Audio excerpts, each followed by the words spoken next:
Thank you. I am Robert L. Christian's oldest daughter. I won't tell you how old. That's private. But I mean, if you insist, I might. I am here, first of all, to say to President Hill and the members of the board, we appreciate your consideration. That is important. First and foremost, President Hill, I know that you are leaving the Federal City Council.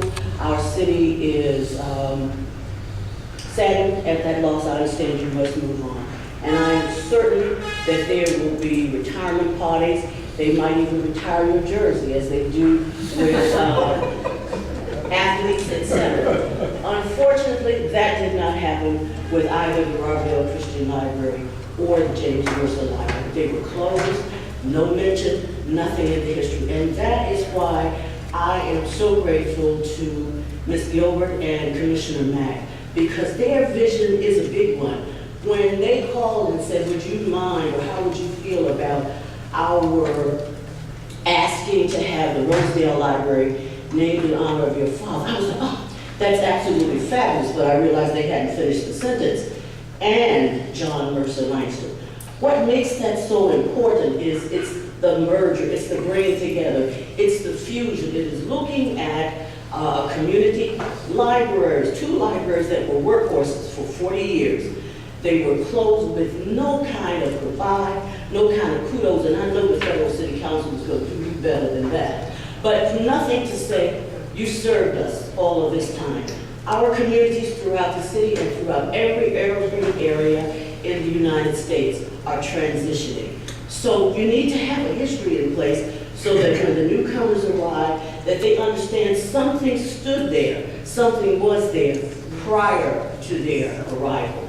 And that we build on it so that we make wonderful communities. DCPL has been complimented, for all of its building, all of its bricks and mortars, and so well deserved. However, there's more to things than buildings. I think what we have to do, our architect called libraries the new cathedral. And if indeed cathedral, then sometimes you have to speak truth to power. Sometimes you have to do what's human and what's right, though it may go against policy. Now, I'm not one for subverting policy. In fact, I am requesting that the names be memorialized because they never have had a proper memorial, a proper thank you, a proper I'm sorry you were closed, even a proper notice to the community prior to closing. So I'm simply saying, do the right thing because it is right. More importantly, because you stand far and above all cities in terms of bricks and mortar, stand far and above all cities as it relates to doing something that will increase the community and make you a model for urban transitions throughout this country. I thank you so much for your time. And my other hat, as Vice President of the Federation of Friends, my president sits to my right, and I simply want to thank all of the Federation members and our executive committee